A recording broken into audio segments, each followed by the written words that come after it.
आप देख सकते हैं, ये देखने वाले इख्तिलाफ बता रखने सकते का हैं, हक हासिल है, हर लेकिन बंदे को उसमें हक है। लड़ने का या झगड़ने का वो हम नहीं। मुसलसल उसका अच्छा, पीछा करते आपने हैं। एक बड़ी अच्छी बात की कि सहाफ़ी जो है वो बड़ा अच्छा किरदार अदा कर सकता है अपने इलाके में। मैंने देखा है कि पाकिस्तान में किसी भी इलाके में, किसी गाँव में, किसी छोटे शहर में कोई भी सहाफ़ी हो, कोई छोटा पर्चा निकालता हो, कहीं लिखता हो, तो वो हर शख्स जो है वो मुल्की, या बल्कि ओबामा या ओसामा बिन लादेन या तालिबान, इससे कम में वो कुछ डिस्कस अपने इलाके के जो मसाइल हैं उनकी निशानदही करे। कोई लोगों को प्रॉब्लम्स हैं, वो चाहे इंतज़ामिया के साथ हैं, अदलिया के साथ हैं, कोई बाज़ार में कोई लोगों के जो सड़क गली का मसला है, उनको उजागर करके जो मुतल्लिका लोग हैं उन तक पहुंचाने, ये लोग कम करते हैं। आपके वहाँ पर कैसा है? मैं समझता हूँ कि होना तो बिल्कुल यही चाहिए कि जैसे हम कहते थे कि जो माशरे का चौथा स्तून सहाफ़त है, पहले कि हम बातों में कहते थे, लेकिन अभी अमली तौर पे ये साबित हो गया कि ये वाकई स्तून है।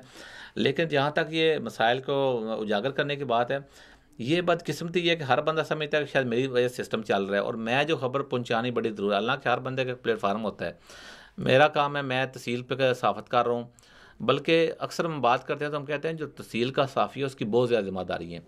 क्राइम वो डील करता है, जो तकरीबात होती हैं वो डील करता है, कचहरी को वो कोर्ट करता है, सारे जो मामलात होते हैं, लोकली जो झगड़े होते हैं उनको करता है। जबकि बड़े शहर में होता है क्राइम रिपोर्टर अलहदा है, हाँ, बिल्कुल। दूसरा अलहदा है न्यूज़ रिपोर्टर, और ये छोटे इलाके जिम्मेदारियाँ वो ज़्यादा होती ऑलराउंडर हैं। है, उसको सारे काम करने सारे पड़ते हैं। काम करें, लेकिन उसके लिए ज़रूरी है कि वो अपने इलाके पे फोकस करे। हमारा एक एरिया होता है, फॉर एग्जांपल हमने जो नुमाइंदे बने होते हैं मुख्तलिफ कौमी हवालात के, तो हम पे ये पाबंदी होती है कि आपने तहसील लेवल से बाहर नहीं निकलना। आपने अपने तहसील के मसले, डिस्ट्रिक्ट वाले पे पाबंदी है कि वो डिस्ट्रिक्ट से बाहर ना निकले, दूसरे के इलाके में इंटरफेरेंस ना करे, क्योंकि जो बंदा वहाँ है वो बेहतर तरीके से मसाइल समझता है। हम आमतौर पर बात जब स्टार्ट करते हैं तो अमरीका से शुरू करते हैं। किसी के घर में झगड़ा हो जाए ना, उसकी बीवी नाराज़ हो जाए तो कहते हैं अमरीका का कसूर है। इसी तरह हम हर बात में सीधा अमरीका पे जा बात करते हैं, जी अमरीका का है, उस पर तबसे करने शुरू कर। हमें तो चाहिए लोकल जो अपनी सहाफ़त है वो करें, और ख़ास तौर पर लोकल मसाइल बताएं, इंतज़ामिया को बताएं, और ताकि वो हल हो सकें। जब हमने अपने घर से नहीं काम शुरू करेंगे डायरेक्ट, मैंने यहाँ देखा है कि हर बंदा जो है वो अपने अगर कोई छोटा मसला है तो वो सहाफ़ी है या नहीं, वो फौरी तौर पर निशानदेही ज़रूर उसकी करेगा। हमारे वहाँ इसको ज़रा अजीब सा समझ आता है कि वो फ़लाने शिकायत कर दी, हालांकि इस लिहाज से वो पॉजिटिव शिकायत, डरे हुए लोग, तफद नहीं है। जहाँ वहाँ हमारे चूँकि कानून की डिटेल्स इस लिहाज से कायम नहीं है, तो इसलिए लोग डरे हुए हैं। लेकिन मैं समझता हूँ कि पहले हमें अपने करने चाहिए मसाइल जागर, तो बात नहीं, सहाफ़ी बहुत किरदार अदा कर सकता है। जो कोऑपरेशन है, लोगों का बाहमी तावन जो है वो इलाकों में, बहुत सारे लोगों के मसाइल ऐसे हैं जो अपनी मदद आपके तहत लोग मोहल्लों में कर सकते हैं, लेकिन हर शख्स ये समझता है कि जो सदर पाकिस्तान या वज़ीर आज़म है वही करेगा। को जो उनके मोहल्ले में या गली नाली का कोई मसला है, वो छोटे छोटे बाज़ जगहों पर वो मिट्टी खुद भी 3-4 अफराद डाल सकते हैं, लेकिन वो नहीं करते। तो ऐसे मसाइल जो है वो साफ़। इसी हवाले से आपका रेडियो भी जो है, तो रेडियो साथ साथ आप चला रहे हैं, मैं उसका आपको कैसा हमारे दोस्त हैं वो चला रहे हैं, मैं तो उनके एज ए ज्वाइन करता हूँ डीजे। हमारा FM 97 है, खारिया में GT रोड के ऊपर कायम है। वहाँ ख़ास तौर पे इलेक्शन के दिनों में वो बड़ा इफेक्टिव होता है। उसमें लोगों को जो रिजल्ट्स होते हैं वो हम सुनवाते हैं, मुख्तलिफ डिस्कस करते हैं, पर्सनैलिटीज़ को बुला के उनसे पूछते हैं, मसाइल का पूछते हैं। अगर वो ना भी हो तो डायरेक्ट हम फ़ोन पे लाइव उनको लेके उनसे पूछते हैं कि ये मसला बना है, इसमें आपकी कहाँ तक है। अभी मीडिया इतना एडवांस हो गया कि अगर फॉर एग्जांपल एक जगह कोई मर्डर हो गया और पता चल रहा है कि फ़लाँ पे इसका इल्ज़ाम आ रहा है, तो हम डायरेक्ट उससे रब्ता करते हैं कि ये आपका इससे कोई तल्लक है। फिर वो उसका जो मौक़िफ़ देता है वो मौक़िफ़ ऑन रिकॉर्ड आ जाता है, क्योंकि कल वो मौक़िफ़ से चेंज नहीं हो सकता। पुलिस के भी जब देगा तो रिकॉर्डेड हो जाएगा। तो मैं समझता हूँ इसलिए आते बड़ी मत मिलती है। और हम उनसे पूछते हैं कि आपका इससे तल्लक है, आपके नाम पे ये आ रहा है, फिर इसका वो जवाब जो देते हैं। इलेक्शन में जब होता है तो हम उनसे पूछते हैं कि आपका मंशूर क्या है, आप क्या काम करना चाहते हैं, आपने पहले क्या किया, आप किस बुनियाद पे। वो मैं समझता हूँ कि कम्युनिटी के लिए जो वो रेडियो है ना, अभी तो बहुत ज़्यादा वो ग्लोबल विलेज बन चुका है ना। दुनिया कहते हैं हम नेट पे हम पूरी दुनिया को देख सकते हैं, लेकिन हम दुनिया में उलझ के अपने इलाके को भूल जाते हैं। तो हमने वो जो चैनल रखा हुआ है FM 97, वो सिर्फ इसलिए रखा हुआ है कि चूँकि उसकी जो इलाके के मसाइल ज़्यादा, हालांकि वो सुना दूर तक जाता है, गुजरावाल से गुजरावाल तक सुना जाता है। लेकिन ये कि हम अब डिस्ट्रिक्ट गुजरात के वाले से, तहसील खाने के वाले से मसाइल डिस्कस करते हैं और बताते हैं अगर कोई झगड़ा हो जाए, कुछ हो जाए। जहाँ तक आपने दूसरी बात की कि जो हमारे काम होते हैं लोग करने के बजाय कोशिश करते हैं कि गवर्नमेंट से ले। ये हमारी एक वैसे ना ज़हनी तौर पे सोच ऐसी बन चुकी है कि हमने करोड़ रुपया अगर अपने घर पे लगाया है, लेकिन अपने सामने ज़रा वो काम नहीं करेंगे, 200 रुपया लगा के नहीं करेंगे कि शायद, हालांकि अगर वो गली आपकी नहीं सही होगी तो आपको उसका क्या फ़ायदा होगा अपने घर का। और वहाँ मैंने देखा है हमारे देहात ऐसे ऐसे हैं कि मैं वहाँ आपको अचानक आपकी आंखों बांध के जाकर वहाँ खड़ा कर दूँ तो आप देखें तो आप कहेंगे ये इस्लामाबाद का कोई सीन है, देहात का नहीं।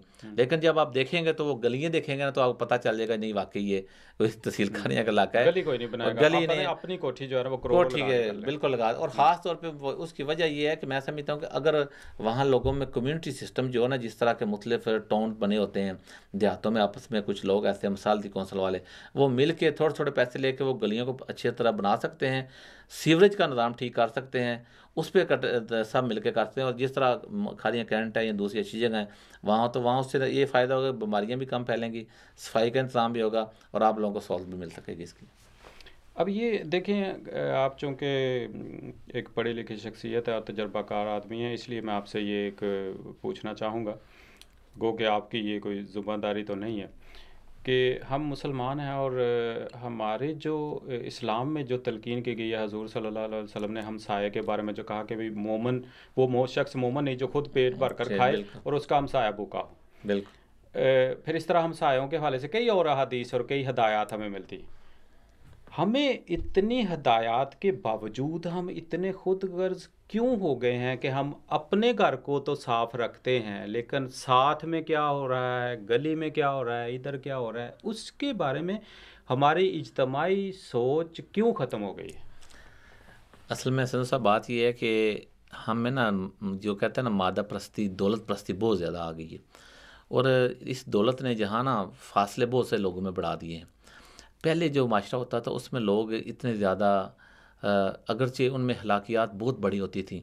इस वजह ये थी कि वो छोटा सा इलाका होता था, वो एक दूसरे के दुख दर्द में शरीक होते थे। आप देखें जो नमाज का, बाजमात नमाज का बेसिक कंसेप्ट है वो इसीलिए है कि चूँकि आपका वो बाजमात जाएंगे, अगर नहीं आप जाएंगे तो पता चलेगा, इकट्ठे होंगे, एक दूसरे के मसाइल डिस्कस करेंगे, हाल पूछे, अगर नहीं आ पाएंगे तो आपका पूछने चले जाएंगे, पता ही नहीं चलेगा आपको दूसरा किन मसाइल का शिकार। और ख़ास तौर पर आप देखें कि जो मसाइल के बारे में कहा जाता है, बिल्कुल ये नहीं कि आपके जो राइट लेफ्ट या आगे पीछे 40 घर राइट चाहे लेफ्ट आप देख लें, वो पूरा मोहल्ला जो आपका मसाया बन जाता है, पूरा मुल्क एक नेटवर्क में। उस लिहाज से अगर हर बंदा ये सोचना शुरू कर दे कि 40 इधर घर 40 इधर और आगे पीछे मेरे हैं, तो इस तरह हर दूसरा फिर बंदा सोचता चला जाए, तो मैं समझता हूँ कि पूरा मुल्क एक दूसरे का मसाया बन जाता है।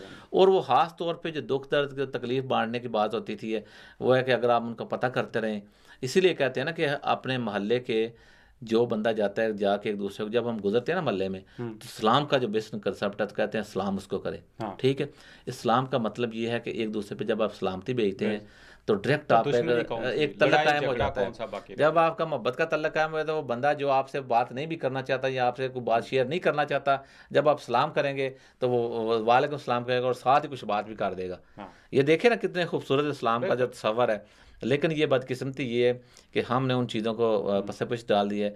अच्छा, ये यहाँ जब आते हैं ना हम, तो यहाँ के मैंने देखा है अक्सर मुझे पाकिस्तानियों से गिला ये रहता है कि यहाँ आके आप कवानीन की पाबंदी करते हैं, तमाम सूल ज़वाबित लागू करते हैं, क्यू में आप खड़े हो जाते हैं, पता नहीं क्या वजह, जब अपने सरजमीन पे कदम रखते हैं तो केले का छिलका से फेंक देते हैं, बदनज़मी का शिकार हो जाते हैं। आप हज उम्रा करने जाते हैं, जाते हुए आपके क्या जज्बात होते हैं, वापसी पे आप जब जहाज खड़ा भी नहीं होता तो आप ऐसे खींचने शुरू कर देते हैं। मैं कहता हूँ जो हज उम्रा करने वाले लोग हैं, अगर वही ठीक हो जाए तो हमारा माशरा जन्नत बन जाए, यकीन करें। सही बात। लेकिन वो तरबियत नहीं होती। वो जो आपने कहा कि क्या वजह है कि ऐसा क्यों नहीं होता, असल में बुनियादी तौर पर यह है कि हम अंदर से कबूल नहीं करते। हम यहाँ पर जो मुझे मेरा ख्याल है तकसीम हुए हैं। नहीं, हम जो यहाँ पर हम जिन कवानीन की पाबंदी करते हैं, हम यहाँ कवानीन की पाबंदी ना करने की हमारे पास ऑप्शन ही नहीं है। ऑप्शन नहीं, ठीक। हम उसकी खिलाफ वर्जी कर ही नहीं सकते। वहाँ पर हम कर सकते हैं, लिहाजा हमें जब तक बांध के ना रखा जाए हम सीधे नहीं रहते, हमारे ऊपर सख्ती की जाए। तो ये हमें रवैया चेंज करना चाहिए। हमें खुद अपनी मर्जी से, पसंद से कि अच्छी बात है, अच्छा कानून है, उसके ऊपर अमल करें, जो अच्छी बात नहीं है उसको छोड़ देना चाहिए। इसी पर आपने चूँकि यहाँ के हवाले से भी थोड़ी सी बात की, मैं ये गुजारिश करना चाहूँगा। आपने चंद दिन यहाँ पर मुख्तलिफ मुल्कों में देखा, नॉर्वे गए, डेनमार्क गए, यूरोप को आपने देखा। यहाँ की जो अच्छी बातें हैं 100% तो नहीं, यहाँ भी खामियां और पाकिस्तान में भी कई खूबियां और कई खामियां हैं, यहाँ भी उसी वाले से, लेकिन यहाँ पर बहुत सारी अच्छी बातें हैं। इंतज़ामी हवाले से, मुआशरे में एक दूसरे के कानून के हवाले से बहुत सारी, इसकी लंबी लिस्ट है, टाइम इतना नहीं है कि उसकी डिटेल में जाया जाए।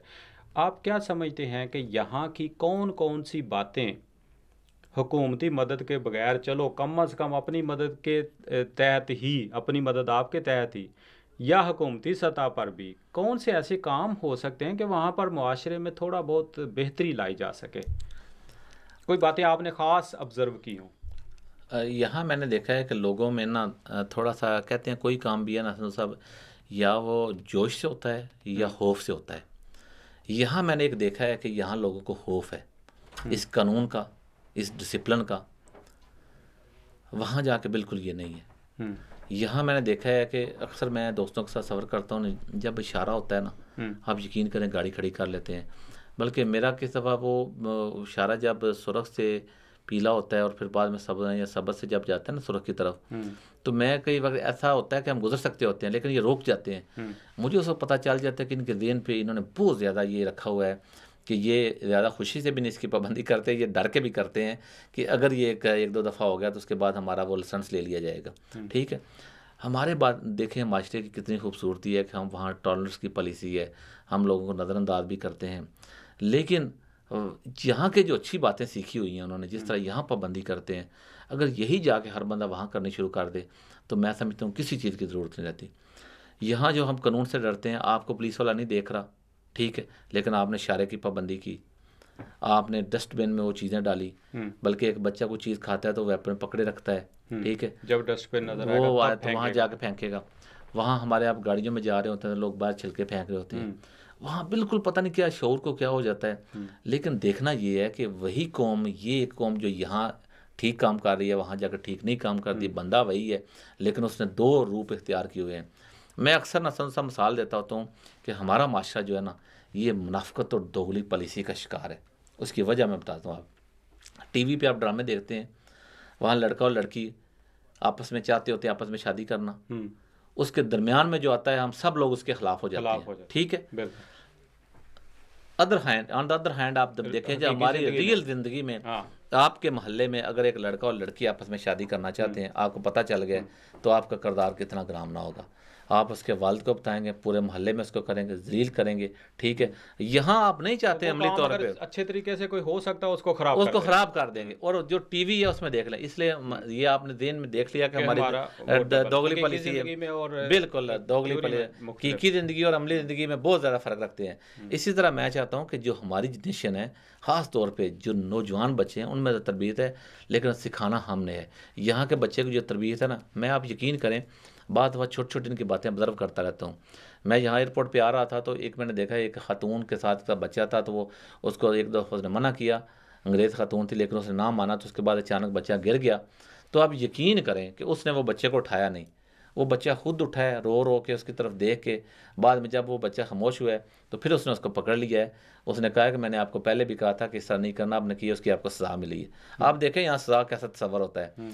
वहाँ हमारे है मना नहीं करेंगे, जो ही बच्चा गिरेगा उठा लेंगे उसको एहसास तक नहीं होने देंगे, हाँ उसको एहसास नहीं होने देंगे कि तुमने ये गलत काम किया है। और मैं जब देखा ना, वो मैंने वाकया देख रहा था, बता ये छोटा सा वाकया है लेकिन मैं ऑब्जर्व कर रहा था। मैंने कहा था ये जो कौम है ना, जिसकी तरबियत यहाँ से शुरू होती है, हालांकि ये हमारा बुनियादी कंसेप्ट है इस्लाम का, हम कहते हैं कि माँ की गोद से शुरू होता है। वहाँ मैं समझता हूँ कि हमारी जो नस्ल है ना, मौजूदा नस्ल, उसका भी कुछ कसूर है। उसको भी चाहिए कि अपनी औलाद की तरबियत इस अंदाज से करें कि वो माशरे के अच्छे शहरी बन सकें। अगर कोई बंदा जिस तरह हमारे साबका दौर में होता था, खुलफाए राशिदीन के दौर में कोई चीज़ लेके आ जाता तो उसे पूछा जाता था आपने ये पेंसिल कहाँ से ली है, ठीक है। लेकिन अब बदकिस्मती ये है कि हमारे पूछने वाला कोई नहीं है। हम अपने बच्चे की हर जायज़ बात पर उसकी तईद करते हैं और मुखालफ चाहे ठीक भी हो उसकी मुखालफत ही करते हैं। तो जब ये कल्चर चेंज होगा तो मैं समझता हूँ ये अखलाकी कदरें भी चेंज हो जाएंगी। और ख़ास तौर पर हमारा माशरा जो है उसको इनकी चीज़ों की चेंज करने की तेज़ी से ज़रूरत है ताकि हम इनके बराबर हो सकें। क्योंकि ये जो नस्लें हैं ना, मैं कहता हूँ, बाद लोग कहते हैं जी नहीं ये बड़ा अरसा लगेगा, कई सौ साल लगते हैं कौमें बनने। मैं कहता हूँ नहीं, ये उस दौर की बात है जब जहालत में लोग थे, तो उस वक्त की कह सकते हैं। जब इतने टेक्नोलॉजी आ गई है, एक बात उस वक्त समझाने के लिए आपको इतने बंदे इकट्ठे करने पड़ते थे। अब एक बात आप करते हैं पूरी दुनिया में पहुंच जाती है। बिल्कुल। ठीक है, अब इतना टाइम नहीं लगाना चाहिए कि हम कहें नस्लों में चाहिए। 200 साल की बात अब तो मैं समझता हूँ फौरी तौर पर इसको ठीक करना चाहिए, ये तो दिनों में काम होना चाहिए। ऐसा मुमकिन है अगर करने वाले मुखलिस और करने वाले अपना किरदार पेश करें। बिल्कुल, वो अपना पेश करें तो मैं समझता हूँ उनकी तरफ कोई उंगली ना उठा सके, बिल्कुल, तो वो ये सब कुछ हो सकता है, दिनों में हो सकता है। दिनों में हो सकता है। चौधरी साहब, आपसे बातें तो और भी बहुत सारी, दिल चाहता है आपसे बातें करते रहें, लेकिन चूँकि प्रोग्राम का वक्त मुख्तसर है, इसलिए मैं गुजारिश करूँगा आखिर में कि आप यहाँ पर पाकिस्तानी कम्युनिटी की ज़्यादातर खारियाँ और गुजरात के लोग हैं, नॉर्वे में भी ज़्यादातर आपके ही इलाके के लोग हैं, तो आप उन अपने दोस्तों को, पाकिस्तानियों को पैगाम देना चाहें तो बराह रास्त आप उनसे मुखातब हो सकते हैं। उन्हें कोई बात कहना चाहें खारियाँ के हवाले से, यहाँ के हवाले से, या कोई आपके। मैंने पहले आपसे एक बात की, पहले मैं सोचता था कि ये लोग वापस चले जाएंगे। जब कमरजमान कर रहे थे ना हमारे, तो उनके बारे में मैंने एक शेर पढ़ा था कि दिल के दरिया को एक रोज़ उतर जाना है, इतना बेसमत न चल लौट के घर जाना है। लेकिन आपके जो यहाँ लोग हैं उनको अब ये भी नहीं करना वापस जाना है। जब हमने वो वकला की तरीक शुरू की ना, तो उसमें हमने एक ख़ास तौर पर बात की थी कि खुशबुओं का एक नगर आबाद होना चाहिए, इस निज़ाम जबर को बर्बाद होना चाहिए, जुल्म बच्चे जान रहा है कूचा है बाज़ार में, अदल को भी साहिब औलाद होना चाहिए। तो हमने उसके लिए जद्दोजहद की, अल्लाह ताला ने हमें दिया। मैं अपने जो पाकिस्तानी भाइयों से यही कहूँगा, ख़ास तौर पे जो हमारे कोपनहेगन में रह रहे हैं, गिरदन, हम जहाँ भी सुन रहे हैं मेरी बात, कि वो जहाँ भी रहें खुश रहें, लेकिन अपने वतन से जो मोहब्बत का असल तकाज़ा है उसको बिल्कुल ना भूलें। अपने बच्चों की तरबियत करें, और ख़ास तौर पे जो मजहबी रंग है, मजहबी टच है, वो उनसे बिल्कुल उन पे चढ़ाएँ। और जब अपने आपके अपने जो आपके पास नहीं है, पाकिस्तान में, उनको कभी ना भूलें, उनसे मोहब्बत का इज़हार उसी तरह करें। और ख़ास तौर पे उनकी वो कुर्बानियाँ वो आपके साथ जीते मरते रहे हैं, और मैं समझता हूँ कि अभी भी उनको आपकी बहुत सी ज़रूरत है। आप उनको अपनी दुआओं में याद रखें, मुझे अपनी दुआओं में याद रखें। आपने सिद्धू साहब जो वक्त दिया, आपका बहुत शुक्रिया। और मैं समझता हूँ कि यही है। बहुत शुक्रिया चौधरी साहब, आपने वक्त दिया, और जितने दिन आप यहाँ रहें खुश रहें और खैरियत से पाकिस्तान जाएं। नाज़रीन, इसके साथ ही इजाज़त दीजिएगा। अल्लाह हाफ़िज़।